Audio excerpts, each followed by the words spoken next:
Nouvelles technologies. Conductions intrinsèques et extrinsèques, la jonction NP. Matérialisation des fonctions logiques. Introduction. Jusqu'à présent, nous avons surtout matérialisé les états binaires à l'aide d'un interrupteur, celui-ci étant ouvert ou fermé. L'association de plusieurs de ces interrupteurs permet de réaliser les fonctions logiques. Cet interrupteur se compose d'un système d'entrée et d'un système de sortie. En fonction de la présence ou de l'absence d'une action sur l'entrée, la sortie peut prendre deux états bien différenciés. Chacun de ces états étant indissociable de l'un des états d'entrée. D'autre part, la technologie de cet interrupteur, ou élément de base, concerne sa réalisation, sa matérialisation physique. De cette matérialisation découle l'origine de l'énergie qu'il faut appliquer au système d'entrée pour modifier l'état de la sortie. Elle nous renseigne aussi sur le type d'énergie utilisable en sortie. Dans le cas de l'interrupteur, l'énergie utilisée au niveau de l'entrée est d'origine mécanique, celle utilisable en sortie est électrique. Cette origine peut être différente selon la technologie employée, pneumatique, hydraulique, électromécanique ou électrique. En fonction du but recherché, on utilise une technologie plutôt qu'une autre pour ses qualités mieux adaptées. Il ne faut surtout pas établir de hiérarchie prestigieuse dans ce choix.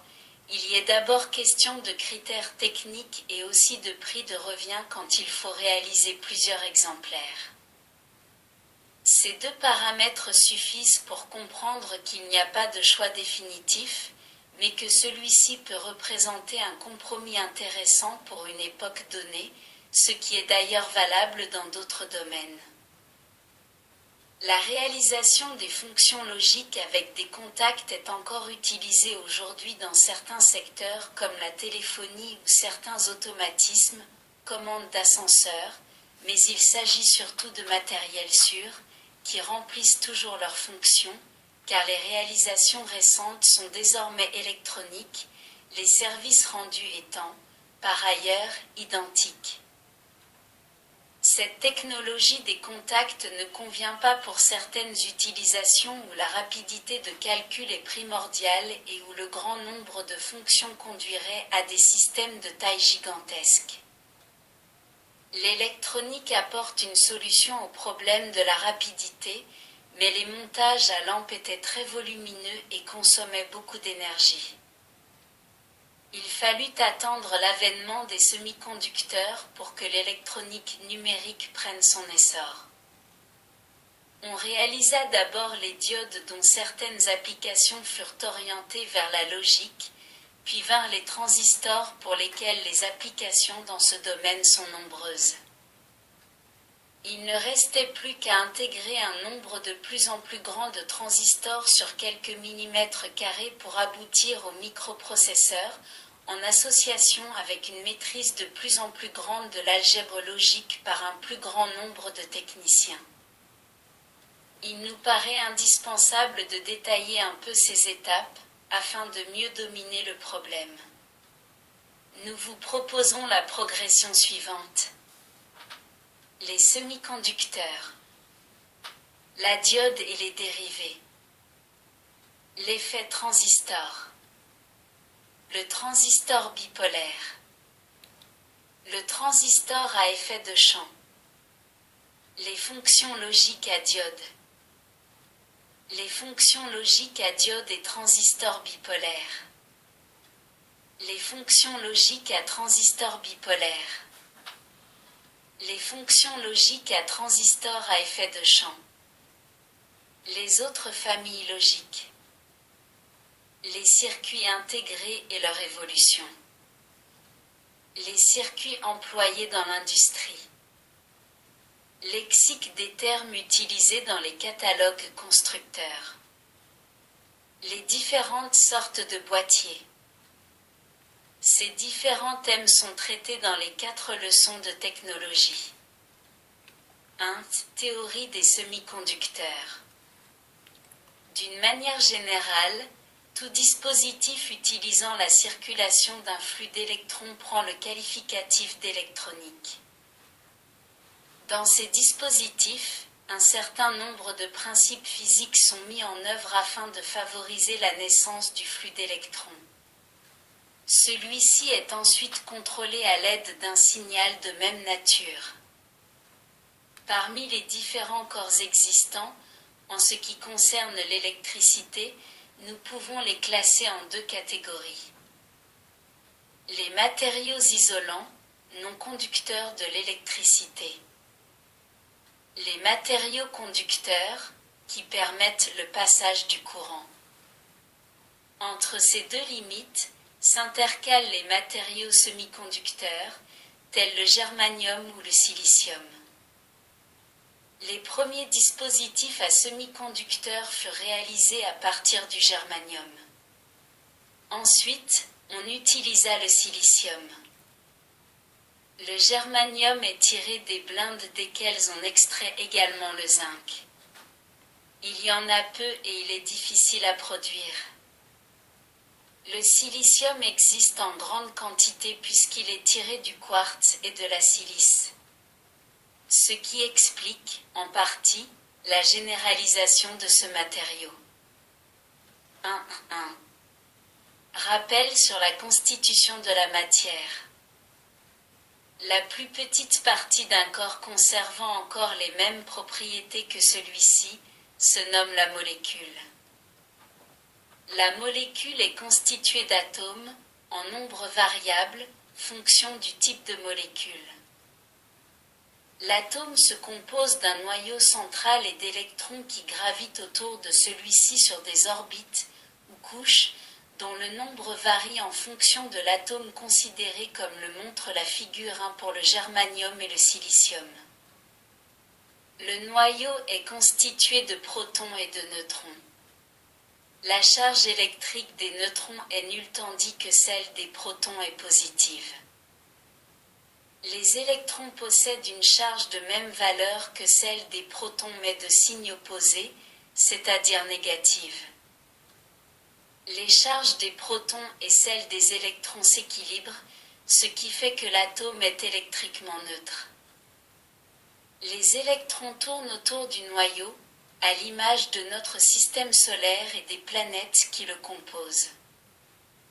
Les couches successives sur lesquelles circulent ces électrons constituent des niveaux d'énergie. Cela signifie que plus la couche est rapprochée du noyau, plus il faut d'énergie pour lui arracher un électron. C'est la dernière couche, ou couche extérieure dite de valence, qui nous intéresse car c'est elle qui permet les liaisons avec les atomes voisins autorisant ainsi la constitution de la molécule. D'autre part, c'est sur cette couche que l'on pourra tricher en ajoutant ou retranchant un électron. La charge électrique d'un atome est neutre. On peut rompre cet équilibre en lui retranchant un électron de sa couche périphérique. La charge restante devient positive. On dit que l'atome est ionisé positivement et il prend le nom de cation. Dans le cas contraire, si on ajoute un électron à la couche de valence, l'atome est ionisé négativement. Il prend le nom d'anion. 1.2. Conduction intrinsèque. L'atome de silicium possède sur sa couche périphérique, ou couche de valence, 4 électrons. Ceux-ci permettent la liaison avec 4 atomes voisins. À la température du zéro absolu, toutes ces liaisons sont stables et le matériau peut être considéré comme isolant. Pour arracher un électron de son orbite, il faut le soumettre à une force plus importante que celle qui le lie à son noyau. Cette force peut être la résultante d'un champ électrique créé par une tension ou une élévation de température dont les effets se manifestent par des vibrations moléculaires. Ces vibrations se traduisent par l'application d'un système de force sur les électrons dont la résultante peut suffire à arracher ceux-ci de leur orbite. À la température de 20 degrés C, le réseau cristallin du silicium est le siège d'une agitation thermique importante. Des électrons sont alors arrachés de leurs orbites et, dans leur cheminement, ils se recombinent avec des atomes ionisés positivement, c'est-à-dire des cations ou atomes ayant perdu précédemment un électron. La quantité d'électrons libres est toujours égale à la quantité de trous prêts à accepter un électron, car la formation d'un trou est la conséquence du départ d'un électron. Une augmentation de température entraîne la formation d'une quantité encore plus grande de paires, électrons ou trous. La mobilité de celle-ci conditionne la densité du courant circulant dans le matériau. Le courant électrique est un déplacement d'électrons. On constate, pour les semi-conducteurs, que lorsque la température augmente, la conductibilité fait de même. Dans le germanium, cette augmentation est plus importante, car la force nécessaire pour arracher un électron de son orbite est plus faible que pour le silicium. 1.3 Conduction extrinsèque. Si, dans le réseau cristallin du silicium, on introduit, en quantité suffisamment faible pour ne pas modifier celui-ci, un corps dont les atomes possèdent 5 électrons sur leur couche périphérique, ces atomes d'impureté entrent dans le maillage du réseau cristallin, en imbriquant 4 électrons de leur couche de valence avec 4 atomes adjacents de silicium. Dans cette organisation, le 5e électron est en excès. À la température de 20 degrés C, l'agitation thermique arrache cet électron de son orbite. Ainsi, l'atome d'impureté devient ionisé positivement, cation, puisqu'il perd une charge négative, l'électron. Toutefois, ces charges opposées étant contenues dans le même volume, la charge résultante est nulle. L'agitation thermique agit sur les atomes de silicium, la conduction intrinsèque existe toujours, mais la présence d'électrons en surnombre, due aux impuretés, aura tendance à recombiner d'autant plus vite le nombre d'atomes de silicium ayant perdu un électron, afin de reconstituer le maillage. Il ne restera finalement que peu de liaisons manquantes dans le réseau. Ces manques sont en infériorité numérique par rapport aux électrons libres. Ils sont porteurs d'une charge positive. Pour rétablir leur équilibre, ils doivent accepter un électron. Dans ce type de matériaux, ils sont les porteurs minoritaires ou accepteurs, ce sont les trous. Par opposition, les atomes d'impureté ayant libéré un électron sont appelés des donneurs. Ces électrons, en plus grand nombre que les trous, sont dits majoritaires et puisqu'ils sont porteurs d'une charge électrique négative, on les appellera les porteurs majoritaires. Cette opération, qui consiste à injecter des impuretés dans le silicium ou dans le germanium, prend le nom de dopage. Le résultat du dopage que nous venons de décrire se nomme la conductibilité de type N, dans laquelle les porteurs majoritaires sont les électrons, les porteurs minoritaires, les trous. Un raisonnement parallèle peut être tenu en injectant des atomes d'impureté trivalents, 3 électrons sur la couche périphérique de valence, dans le réseau cristallin du silicium. Dans ce cas, chaque atome d'impureté s'associe avec 4 atomes adjacents de silicium, mais un électron, dans ce maillage, est manquant. Ceci constitue une place, ou trou, susceptible de recevoir un électron. L'agitation thermique, conduisant à la conduction intrinsèque, fournit l'électron à cette place vacante, afin de reconstituer le maillage, créant ainsi un atome ionisé négativement, anion. Il s'ensuit que les électrons libres, dans ce cas, sont en infériorité numérique par rapport au trou, ils prendront l'appellation de porteurs minoritaires. Les atomes les ayant libérés sont les donneurs, qui après cette opération deviennent ionisés positivement, ce sont des cations. Les trous, avec ce type de dopage, étant majoritaires, prennent le nom de porteurs majoritaires, et les atomes auxquels ils appartiennent sont les accepteurs. Les atomes d'impureté injectés sont électriquement neutres. Quand ils captent un électron supplémentaire, ils se chargent négativement, mais cette charge est compensée par la création d'une autre, de signe opposé, due au départ de cet électron d'un atome voisin. L'ensemble reste électriquement neutre. Ce dopage permet d'obtenir la conductibilité de type P, dans laquelle les porteurs majoritaires sont les trous, les porteurs minoritaires, les électrons. En résumé, les matériaux de conductibilité N ou P sont électriquement neutres. Dans le matériau N, tout se passe comme si on avait injecté des électrons ou porteurs majoritaires. Quelques manques subsistent dans le maillage, dus à l'agitation thermique, ce sont les trous ou porteurs minoritaires.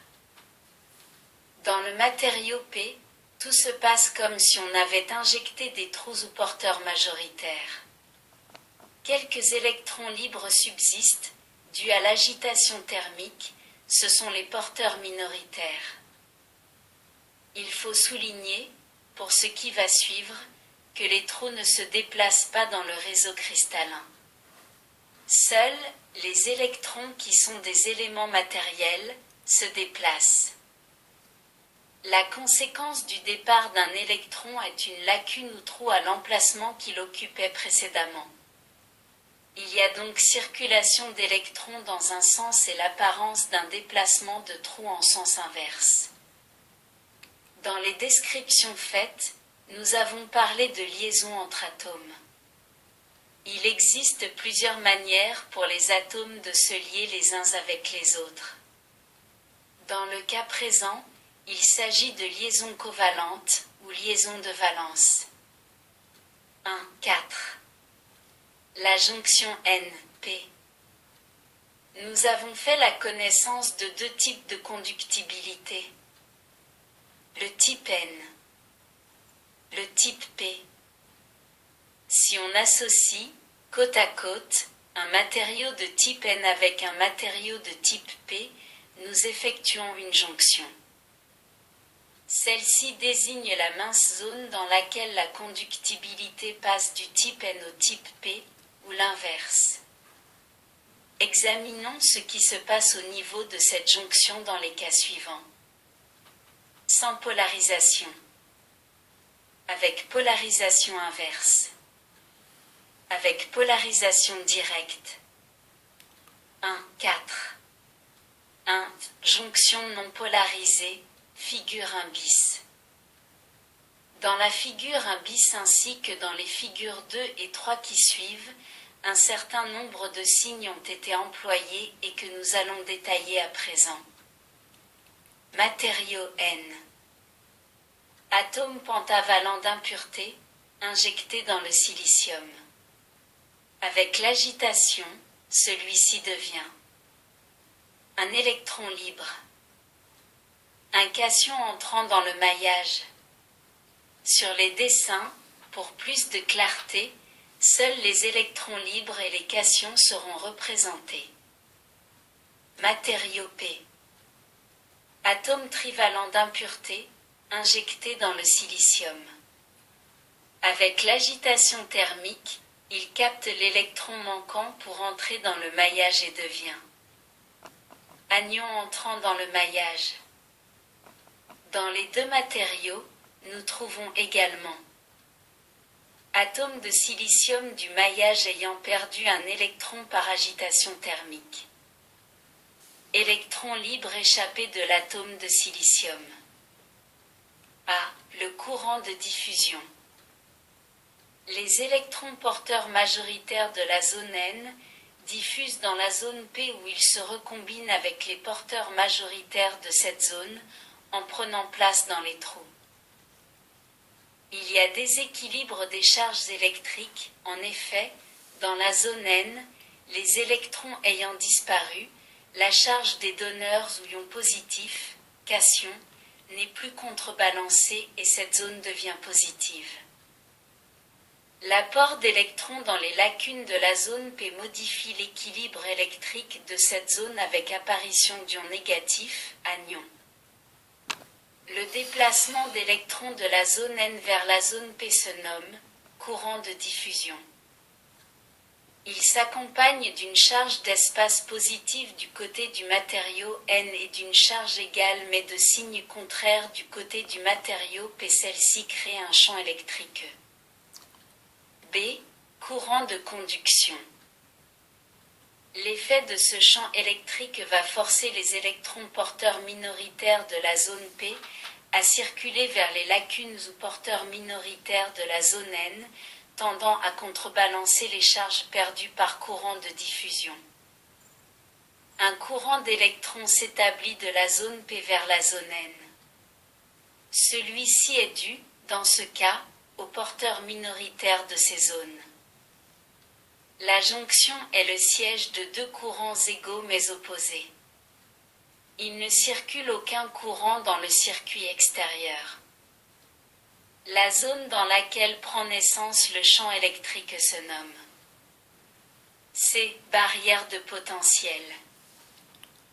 Dans cette zone, la concentration en porteur devient identique à celle de la conduction intrinsèque, à température égale. 1. 4. 2. Jonction polarisée dans le sens inverse, figure 2. Appliquons maintenant le pôle négatif d'une pile sur l'électrode du matériau P et le pôle positif sur le matériau N.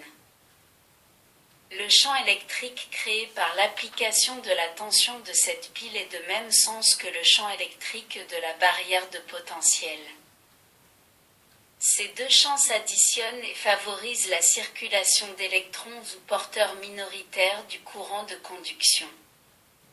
De plus, les électrons libres de la zone N et les porteurs majoritaires de la zone P, les trous, sous l'effet de ce champ, vont s'écarter de la jonction.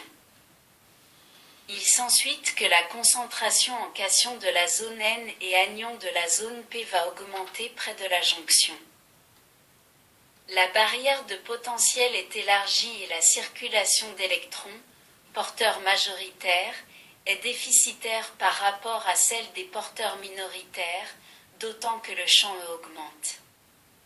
Une limitation de ce courant s'établit car le départ des électrons de la zone P et leur arrivée dans la zone N crée une charge d'espace qui limite ce courant en contrecarrant l'augmentation de E.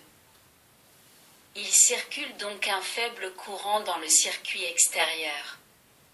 À température constante, pour une augmentation de la tension de la pile, donc une augmentation de E, le courant reste pratiquement constant car il est dû aux porteurs minoritaires issus de l'agitation thermique.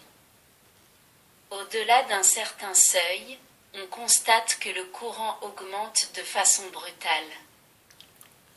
L'augmentation du champ confère aux électrons du courant de conduction une vitesse telle que leur énergie cinétique atteint une valeur suffisante pour, qu'en cas de choc, avec un atome rencontré sur leur trajectoire, elle arrache un électron de celui-ci créant ainsi une augmentation d'électrons libres. Ces électrons s'ajoutent au premier et l'effet devient cumulatif. Ce phénomène prend le nom d'effet d'avalanche. Il est utilisé pour certains dispositifs comme les diodes aînées. Dans une jonction qui n'est pas réalisée pour cet effet, celui-ci entraîne la destruction irrémédiable de la jonction par claquage. La tension qui crée le champ électrique pour lequel le phénomène se produit prend le nom de tension de claquage inverse ou tension d'avalanche. En deçà de cette tension, Si on augmente la température, à tension constante, l'agitation thermique augmente et le courant des porteurs minoritaires fait de même. Donc le courant inverse augmente. C'est un fait important dont il faudra se souvenir. Nous en reparlerons par la suite dans les paragraphes consacrés à la diode et aux transistors. La tension de claquage est appelée VRM. R égale reverse égale inverse, M égale maximum. Le courant de conduction dû au porteur minoritaire, la jonction étant polarisée en inverse, est appelé IR, R égale reverse égale inverse. 1, 4. 3. Jonction polarisée dans le sens direct, figure 3. À une faible valeur de la tension correspond un faible champ électrique E, dirigé en sens inverse du champ E. Ces deux champs s'opposent et le résultat est une diminution de E. Celui-ci étant à l'origine du courant de conduction, porteur minoritaire de la zone P, nous constatons une diminution proportionnelle de ce courant. Par conséquent, le courant de diffusion, porteur majoritaire de la zone N, va devenir prépondérant et un faible courant va circuler dans le circuit extérieur. Le départ des électrons de la zone N tend à créer un déséquilibre de charge dans ce matériau immédiatement rétabli par la pile, qui en injecte une quantité égale. De même, l'arrivée de ces électrons dans la zone P tend à créer un déséquilibre dans ce matériau, de signe opposé au précédent, mais la polarité positive de la pile appliquée de ce côté aspire les charges négatives en excès, rétablissant l'équilibre. L'augmentation progressive de la tension ne conduit pas à une augmentation sensible du courant dans le circuit extérieur. Cependant, lorsque l'on atteint un certain seuil, dont la valeur reste faible malgré tout, on constate une brusque augmentation du courant. Le champ électrique résultant confère aux électrons porteurs majoritaires de la zone N, courant de diffusion, une énergie suffisante pour qu'ils traversent en grand nombre la barrière de potentiel, dont la largeur est maintenant très réduite. La pile compense le départ des électrons de la zone N et favorise l'arrivée de ceux-ci dans la zone P. La circulation du courant est bien établie et pour une faible augmentation de la tension, on constate une grande augmentation du courant. À cette valeur de champ électrique E, qui conditionne la nette augmentation de courant, correspond une tension que l'on nomme VD ou VF, F égale forward égale direct.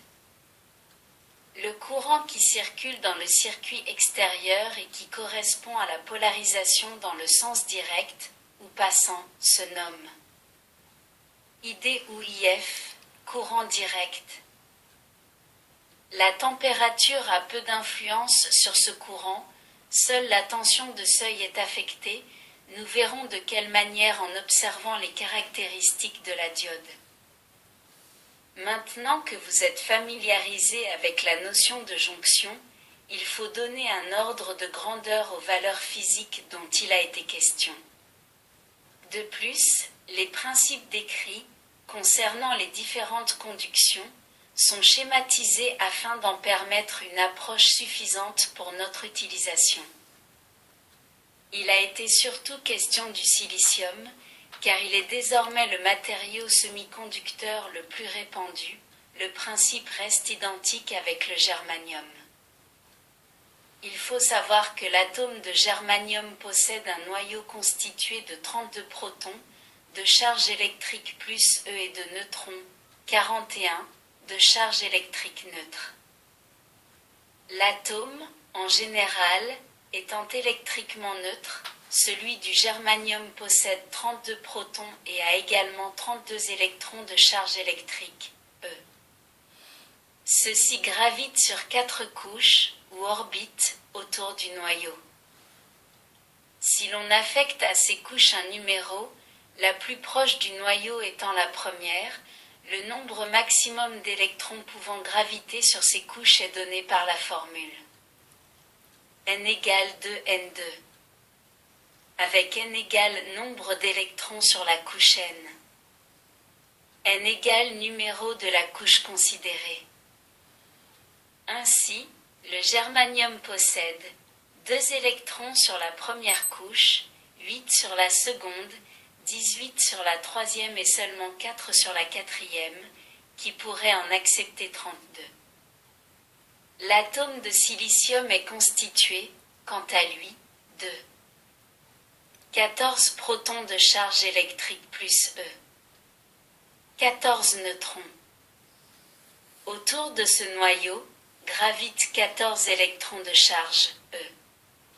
Les 2 premières couches sont complètes, la troisième en contient 4, alors qu'elle pourrait en accepter 18. Voir figure 1. Ces 2 atomes possèdent un même nombre d'électrons sur la couche périphérique, mais le silicium a une couche de moins.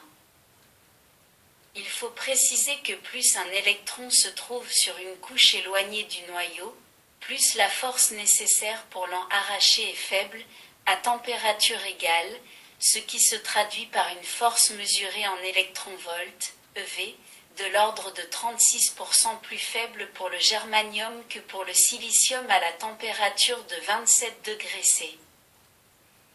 Dans la jonction polarisée en inverse, le courant IR, dû au porteur minoritaire de l'agitation thermique, sera plus important dans le cas du germanium et toute augmentation de la température tendra à accroître ce courant dans des proportions plus grandes que pour le silicium. C'est une raison supplémentaire pour le choix de ce matériau, car dans le cas de la diode, dont nous parlerons plus loin, ce courant est en quelque sorte un défaut. Il a aussi été question de dopage ou d'injection d'atomes d'impureté. Dans la conduction de type P, ces atomes sont trivalents, c'est-à-dire qu'ils possèdent 3 électrons sur leur couche périphérique. Ces atomes sont ceux du bore B, du gallium, Ga, de l'aluminium, Al, ou de l'indium, In. Dans la conduction de type N, il s'agit d'atomes pentavalents, 5 électrons sur la couche périphérique, qui sont le phosphore, P, l'arsenic, As, ou l'antimoine, Sb. La proportion reste très faible et de l'ordre de quelques atomes de ces corps pour des millions d'atomes de silicium. Cette proportion peut être variable comme nous le verrons plus tard afin de favoriser certains phénomènes. D'autre part, nous avons considéré ce matériau, le silicium, comme étant pur, ce qui, dans la réalité, n'est pas le cas. Dans la fabrication des semi-conducteurs, on s'efforcera d'affiner la matériau au mieux, afin qu'il ne contienne, comme impureté, que celle qu'on lui injecte. Nous avons parlé de largeur de la barrière de potentiel. Il faut savoir qu'elle est d'environ un micromètre appelé plus couramment micron. Un micron égale un μm égale 10 à 6 mètres, ce qui est déjà beaucoup à l'échelle atomique. La distance entre 2 atomes de silicium est de l'ordre de 10 à 10 mètres, soit un A égale un angstrom. Il convient aussi de dire que si l'agitation thermique favorise le départ des électrons de leurs orbites, ceux-ci ne restent pas indéfiniment libres. Au cours de leur trajet, ils rencontrent une place laissée libre par le départ d'un précédent, donc subissent une attraction car la charge électrique de cet atome est rompue, c'est un cation donc chargé positivement, et il y a capture. C'est ce que l'on appelle la durée de vie de l'électron libre avant sa recombinaison au sein d'un autre atome, ou plutôt cation. Il est bon de préciser qu'un atome d'impureté pentavalent, injecté dans le silicium et entrant dans le maillage, aura tendance à perdre plus facilement son 5e électron, par agitation thermique, car celui-ci n'entre pas dans le maillage. Par contre, un atome de silicium, ionisé positivement par agitation thermique, ou un atome d'impureté trivalent faisant partie du maillage, attirera de façon plus sensible son électron manquant. Il y aurait beaucoup à dire sur tous ces phénomènes, mais ceux-ci font l'objet d'études très poussées de la part de spécialistes et dépassent largement le cadre de cette première leçon. La figure 4 indique les symboles des différentes jonctions que l'on peut rencontrer dans les dispositifs semi-conducteurs.